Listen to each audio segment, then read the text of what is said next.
Welcome back to Park Avenue Plastic Surgery class. My name is Jareen Wu, and I co-host this podcast where we explore controversies and breaking issues in plastic surgery.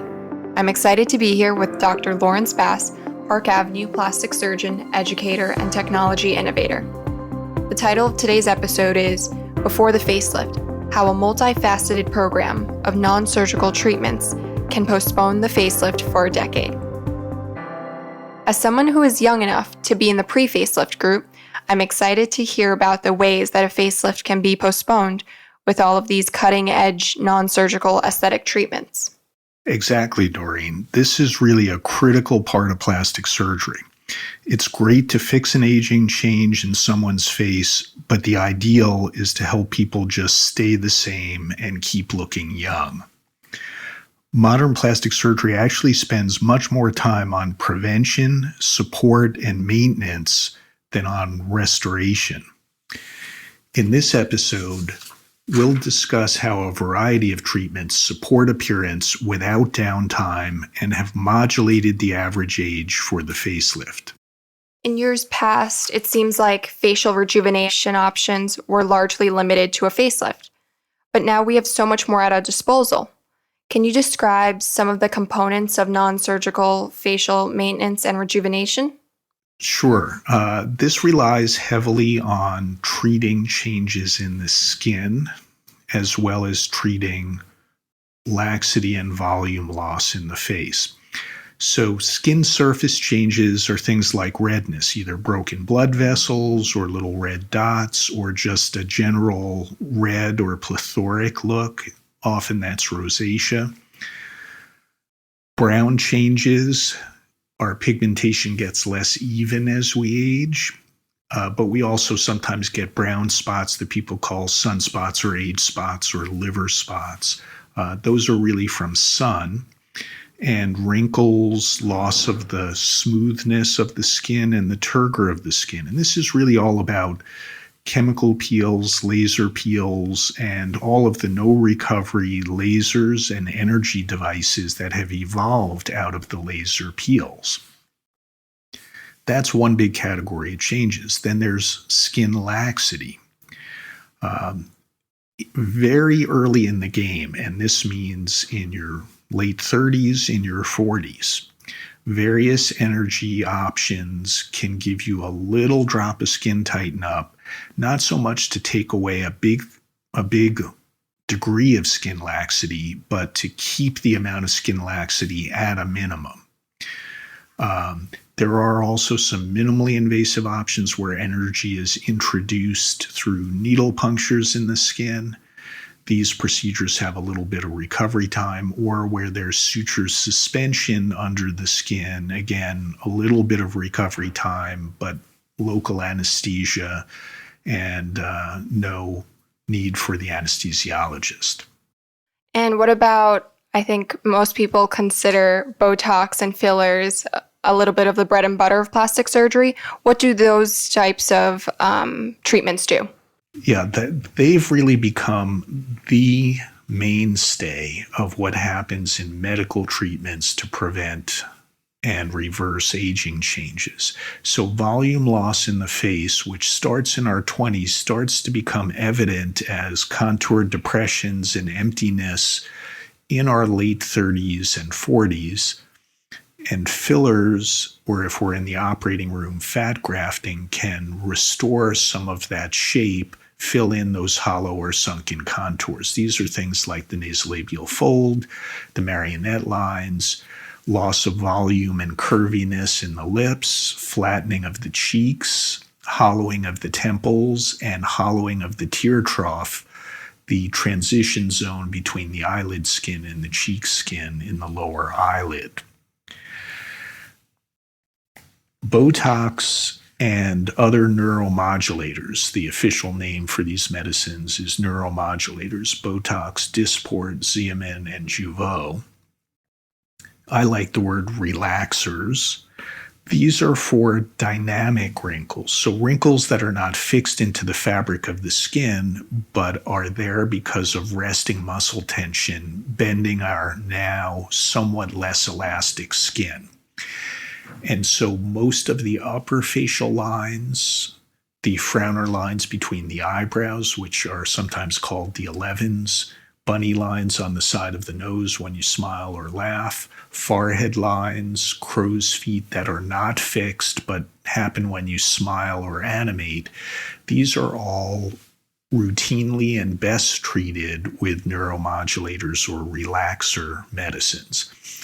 Other changes in lip wrinkles, marionette line, neck banding are also well treated with the neuromodulators. It makes sense that patients are finding that they can delay surgery for a few years or even extend the results from an older facelift by utilizing all of those maintenance and rejuvenation treatments that you just described. I didn't realize there's so many different options available, which makes me wonder what I should be doing. And this is what everybody wants to know. What should they do? But there's no single answer. It's a product of your skin type, where you are in aging changes, what features you're seeing, and how much those features happen to bother you. One person will look at crow's feet and be very upset that they're there, and other folks say, I don't mind those so much. I earned them, but I hate some other feature. They hate the deepening of marionette lines, or they hate hanging skin or jowl. So what you need to do depends on what you're seeing and what bothers you. And it also really revolves around how much work you want to do in maintenance. There are people who spend 2 hours a day playing with their skin with skin products, medicated skin lotions, and so forth. And other folks, want a quick medicated moisturizer they can put on in the morning and a different product for nighttime that's not going to invest more than 10 or 15 minutes a day. So everybody does what suits them. Let's say that I'm a New Yorker who has a busy schedule and is starting to see some fine lines and wrinkles that weren't there a few years ago.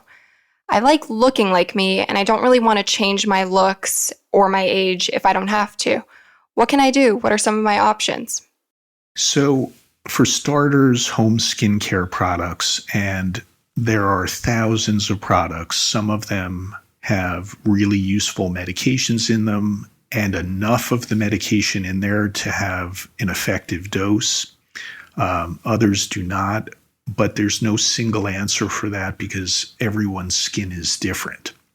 So the skin is like a puzzle, and you have to tinker with skin medicines to figure out if they're doing something meaningful for you. But on the early end of aging, certainly things like that, microdermabrasion, which is an exfoliation of the skin that's done mechanically but is very gentle to the skin, is a good option. And some of the light or epidermal chemical peels that are no recovery peels that keep the skin bright, fresh, even. I think of microdermabrasion like the dental cleaning of the skin. Whatever your skin is doing, it's probably going to benefit you and your skin will be healthier. It picks up the things you're not getting with your home skincare process. Just like you brush your teeth at home, you get most of what's there, but you get your dental cleaning once or twice a year to really deep clean the things that you're not successfully removing on your own. So that's the start. Eventually, you're really going to have to coordinate with a skillful provider, and I believe a collaborative back and forth works incredibly much better than just doing something single treatment by single treatment with someone who's really providing a technical function and not a consultative function with you. So someone who has a lot of options, who understands the whole range of aging changes. Botox and fillers, as you said, are really the mainstay once you're actually seeing established aging changes. And there's a whole level of activity that's now picking up momentum where, in addition to energy treatments to stimulate collagen in the skin, or skin medicines, medicated skin products to stimulate collagen, we also put energy or dilute filler under the skin to further stimulate from below in addition to from above. There's a really fine line between what is too much and what is too little. I have friends who are approaching their mid-20s and are considering whether to start getting preventative Botox.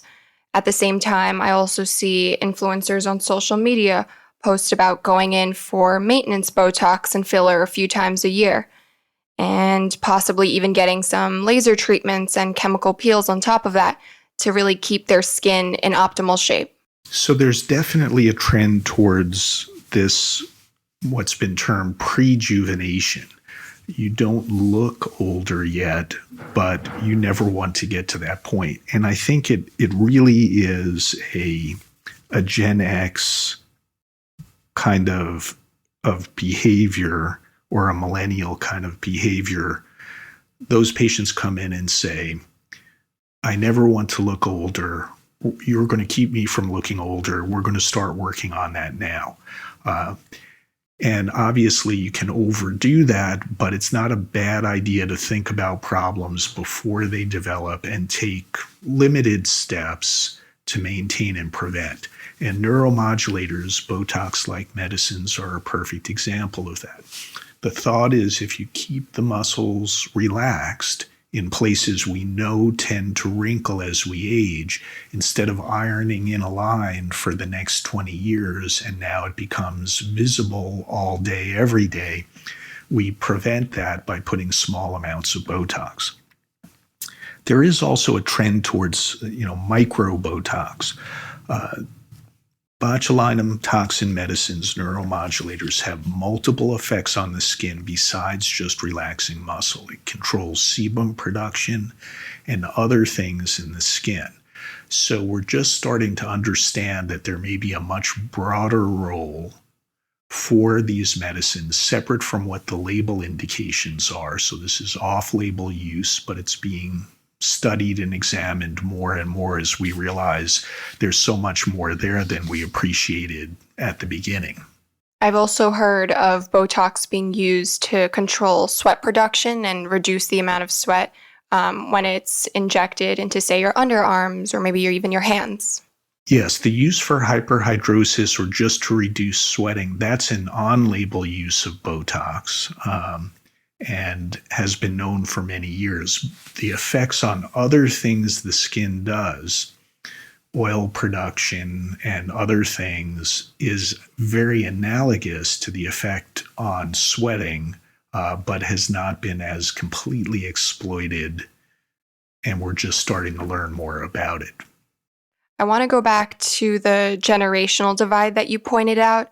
It reminds me of an article I read recently that was talking about how plastic surgeons are seeing a huge uptick in the number of millennial-aged patients that are coming into their offices. And interestingly enough, the article mentioned how in the past, patients would bring in a picture of a celebrity or a model from a magazine and say to their plastic surgeon, "This is who I want to look like." Whereas nowadays, millennials, being the tech-savvy consumers that they are, will show their plastic surgeon a filtered or touched-up photo of themselves and say, "I want to look like this." Yeah, I've seen that in my practice as well. I think there were iconic images of beauty in the past that various forms of media had promoted or that were trendy at the time. And I think the view of beauty currently is much broader and more diverse. People want to look like themselves rather than, on balance, or most of the time, there are individual exceptions, rather than emulating a celebrity appearance or a trendy appearance.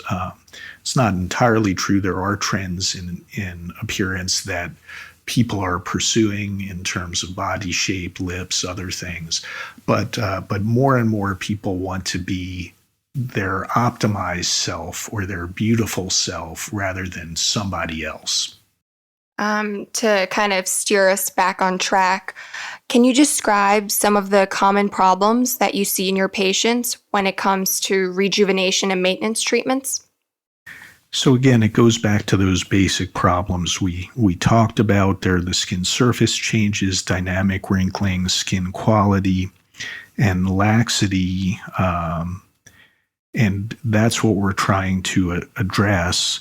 A younger patient might mostly be working with medicated skin products at home and only doing a couple of in-office treatments a year just to boost the effectiveness if they're not seeing quite as much as they hoped from the home skin products. Once there are some established aging changes, it really becomes a wrinkling contour depression correction along with skin brightness, skin evenness. So there's some energy treatments a couple of times a year for that, or light chemical peels, along with some neuromodulators like Botox, Dysport, Xeomin and Jeuveau, and fillers. As laxity becomes a little more of the focus, energy treatments above and below the skin and diluted stimulatory fillers below the skin has a role early in the laxity process. So those are examples of what different patients are focusing on, mostly working at home with an occasional boost in the office, a schedule of typical fill and neuromodulator muscle relaxation versus a more intensive program of really trying to stave off the need for surgical intervention. Separate from that, patients' hunger for perfecting or maximizing their beauty outcomes varies all over the map. As I mentioned earlier, some people come in and just a particular aging change bugs them, and some of the other changes don't really show up on their radar. They come in and say, I really hate my lipstick bleed lines and I don't care too much about the other stuff. Other patients come in and say, just fix everything. I'm getting older, whatever you see, take aim and fire. And there's another group of patients that say, look, life is good. I see these things. I wish they weren't there, but I'm too busy doing things that are important to me. So that's an okay answer as well. But basically, if you see something that bothers you and we have a reliable way to improve it, then that's the thing you should pursue. If I see something but you don't care about it, or you see something and I don't have a good way to fix it, then we probably should leave well enough alone. It's not important that I see something. It's only important if it bothers you. When something bothers you enough that it's worth undergoing the inconveniences of whatever treatment is involved, that's when it's time to schedule it. We all see a dozen things. If we had the magic wand, we'd change our appearance. But since we can only do it the real world way, it has to bug you enough to be worth whatever the treatment is going to involve. If only there was this magic cure-all solution, I think a lot of people would be much happier. But many would still prefer to avoid surgery if non-surgical alternatives might provide comparable results or at least a noticeable improvement. For someone who wishes to maintain a youthful, natural appearance and would like to stave off various signs of aging, what should they take away from this episode, Dr. Bass? The takeaways are pretty simple and common sense. It's really worthwhile to have a plan of preventative and maintenance care that will always help you look your best versus just, sitting back and waiting till you need to take some big step. When you're 20, I like to say you're wash and wear. You don't need very much to look your best. But as we get older, we need a little more maintenance. And a little maintenance goes a long way. The beauty of this is you're in the driver's seat. You can do a lot or a little at home or in the office, depending on what suits you. And if you're happy with your appearance, you've done enough. We have seen a transition to looking better for longer because of non-surgical treatments. It's very clear from the data that non-surgical treatments are raising the average age of facelift over the past 2 decades, and lifestyle changes have helped with that as well. Less sun, less smoking, and so forth. People age in certain typical patterns, And that lets us predict what likely will be useful, but everyone is aging as an individual. So it's really looking at what you have a level of concern about rather than copying what your friends are doing. And I call this beauty thermostat and beauty lens. So, a thermostat could click back on if the temperature drops by a degree, or it could wait till it drops 3 degrees before it clicks on. It just depends how sensitive you are to small changes in appearance. And then the beauty lens is, what in your eyes is important to your appearance. And again, doesn't matter what your friends are doing or a celebrity is doing, it's what's important to you. Any care plan should be customized and not cookie cutter. That way you can partner with an experienced provider and find a plan that fits your needs and budget. That was a really interesting metaphor, and I think that's an important distinction that you just made between that beauty thermostat and beauty lens. Well, thank you for joining us today, Dr. Bass. This was an eye-opening episode, and I know I learned a lot about the different non-surgical treatments and technologies that can be used to target aging and delay the need for surgery. This is Doreen Wu, thanking you for joining Dr. Bass and me for this discussion of treatment programs for facial aging designed to postpone the facelift. What non-surgical treatments would you like to hear more about? Email us to let us know, and we will discuss it in a future episode. As always, be sure to join us next time for our episode on After the Facelift, Prevention, Maintenance, and Restoration continue. Thank you for joining us in this episode of the Park Avenue Plastic Surgery Class podcast with Dr. Lawrence Bass, Park Avenue plastic surgeon, educator, and technology innovator. The commentary in this podcast represents opinion. This podcast does not present medical advice, but rather general information about plastic surgery that does not necessarily relate to the specific conditions of any individual patient. No doctor-patient relationship is established by listening to or participating in this podcast. Consult your physician to advise you about your individual healthcare. If you enjoyed this episode, please share it with your friends, and be sure to subscribe to our podcast on Apple Podcasts, Google, Spotify, Stitcher, or wherever you listen to podcasts.